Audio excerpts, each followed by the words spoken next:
BSC Expo 2019, day 2. Really glad to be talking to Michael Cioni from Panavision. Thanks for joining us. Thank you very much. Yeah. Glad to be here. You did a seminar yesterday, didn't you? Yes. On HDR. Yeah, you know, HDR is not a new word anymore. Everybody's good with the word, but I think it's one of these evolving technologies in which it's going to require so much trial and error that my theory is, Aaron Kroger and I actually presented this originally at Cameramage 2018, and we kind of went back to the basics. When you have a problem, sometimes the best way to address it is to break it down to the foundation and then rebuild it up. If you start building up on shaky ground, it just gets worse as you get to the top. So we think HDR had a good beginning, but there's some loose parts, and so we took it back to the bottom, and we're trying to rebuild it so everybody can get the best out of their pictures. Yeah. And how was it received yesterday? Did people get on board with that? Well, you said it was standing room only, so people were interested. That's a good sign, yeah, of course. But, you know, I think a lot of people, one of the things that I find is there are people way smarter than me. I'm not that smart, but I find that sometimes a lot of people who are really smart struggle with being able to teach, right? So I think part of what I try to do is I know how I learn, and I know how I struggle to learn. And I was a pretty poor student in school, and I think it was not because I'm unintelligent, but because I struggled with the learning techniques that were used. So I find breaking things down and using metaphors and analogies and comparisons to defend your thesis and to use examples of pre-existing elements helps people compartmentalize and draw conclusions that maybe they go, okay, I can chase this further. And you're just trying to put little seeds, and I find there's a difference between talking and teaching. And if you can do that right, people get inspired to do research on their own. And so that's sort of the approach that we've taken, I've been taking for a long time, and in HDR specifically, I think that's what it needs. Yeah. Some might say you're an HDR evangelist. Okay. I am pro HDR. Yeah. But it's great what you're doing is actually, you know, you recognize that. Do you think maybe people are a little bit wary of the worry of technology for technology's sake? Sure. You know, we've had a lot of things come to, you know, there was, you know, faster frame rates, and then find that actually you lose that cinematic feel, and people are a little bit wary of things coming through. So is it a case of proving the practical benefits to people as opposed to the maybe enhancements? Yeah, that's a really good point. I would frame it as we certainly have to get comfortable with the change in society, because if something for real changes out there and you don't like it, it doesn't necessarily mean you can do anything about it. You have to recalibrate. So right now, it is a fair criticism to say that the consumer electronics industry is driving a lot of the technology.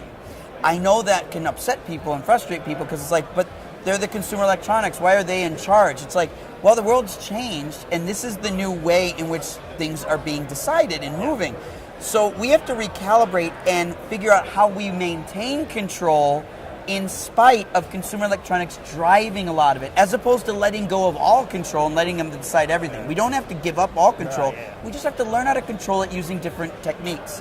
So HDR, which I am in favor of, is certainly a way to increase the overall control that a cinematographer has, and I think most importantly, maintain the look through more variations and distribution channels.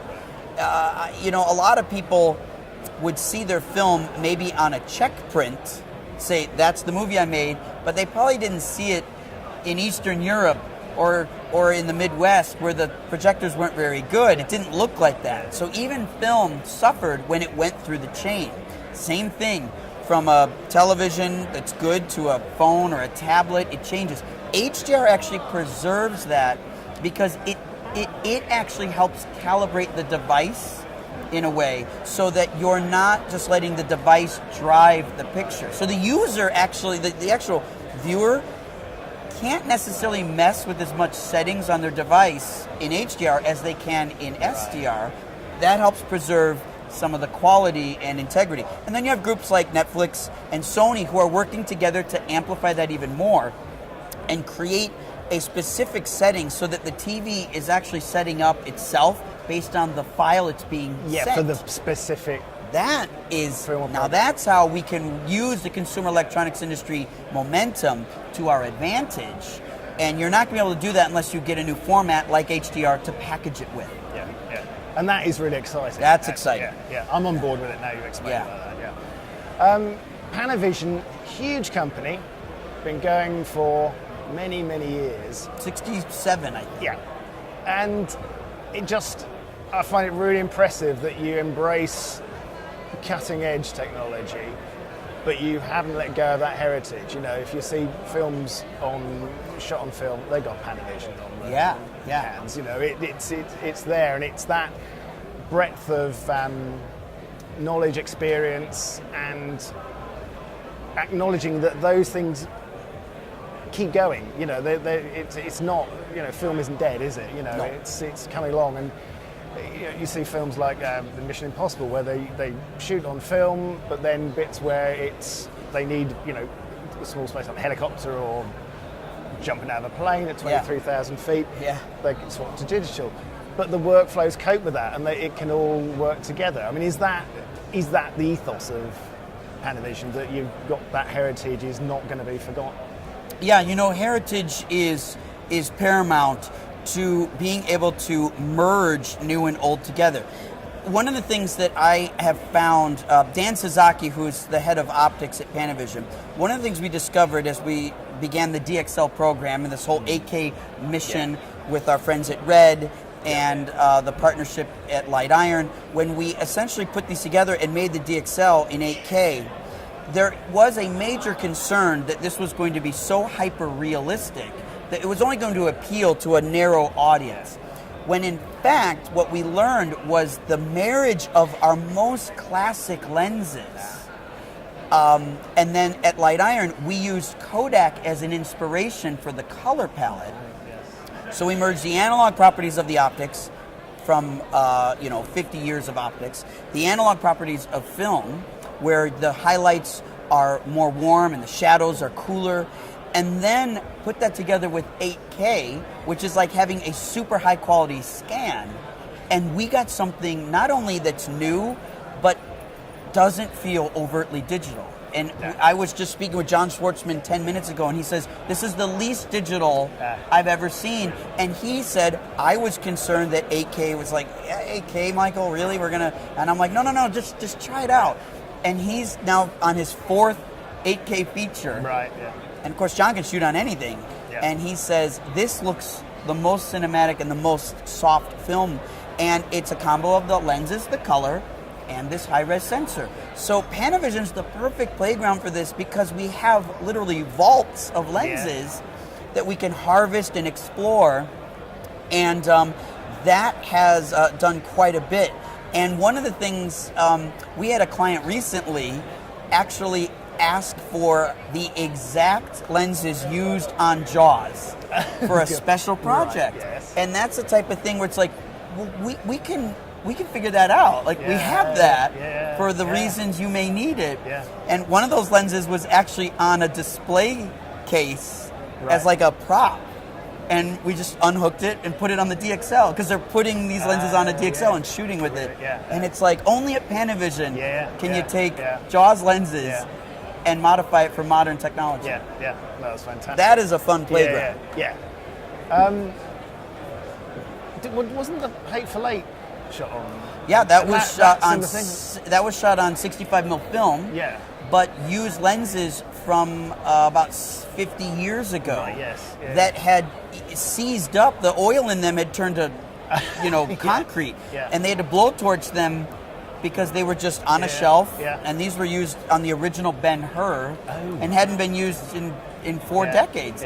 So the fact that exists and that glass, which is based using they're radioactive actually, that stuff being modified. Now it works on DXL all the time. Yeah. And you take these lenses from Ben-Hur and you get to shoot on them today. That is and now everyone gets a chance. Yeah. Another lens that we have is called Ultra Vista. This is a new lens we built, but what's remarkable is the original 70 millimeter format, like Lawrence of Arabia, these things, they were 2.76:1, which was called Ultra Panavision. Yeah.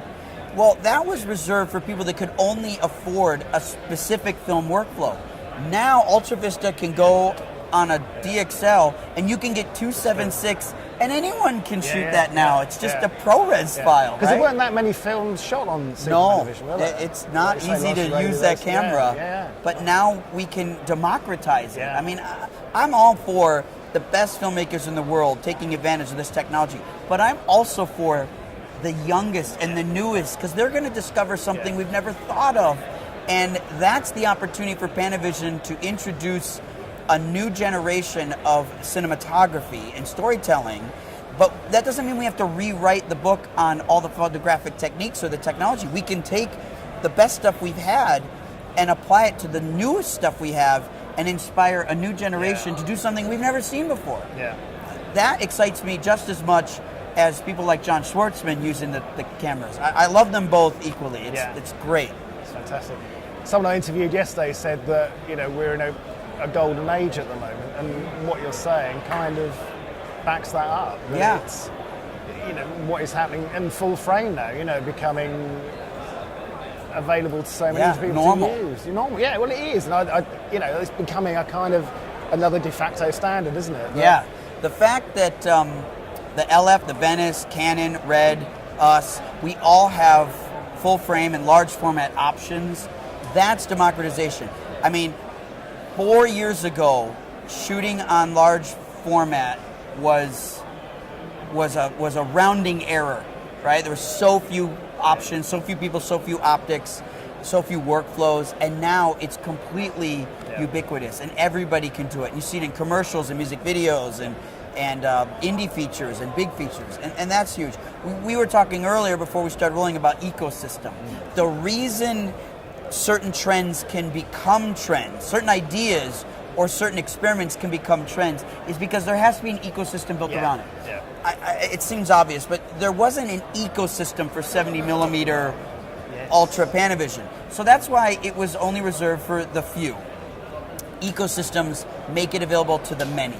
And when I see people who have been doing this for 30 years or for 3 years walk up to the camera, start doing this, understand the lens, the geometry, the look and the color and the application, they see the parts, they see the process, they see workflow, they understand codecs, they understand downloading, they understand ProRes, they understand color science now. That's ecosystem based. And that's Panavision's mission. That's why we now are in deals with more and more of the post-production and production process, because we want to service people from beginning to end, and we mean that, right? And so you're going to see at Panavision soon the introduction of sound and visual effects, right? Not just lighting and camera, right? Editorial. These are all things that our community desperately needs, because it is a complicated system. Now, all this great technology doesn't make it easier. That's the unfortunate part. It gets harder. But if the ecosystem works together and we can educate and have conversations like this, we can help inspire people not to be afraid of this, the Asian consumer electronics market delivering all these TVs and tablets. And it's like, oh my gosh, everyone's going to watch my movie on a phone. And it's like, well, what if that isn't a bad thing? And we need to make an ecosystem to ensure that that phone experience is going to be delivering as much as it possibly can and not be a watered down version of your work.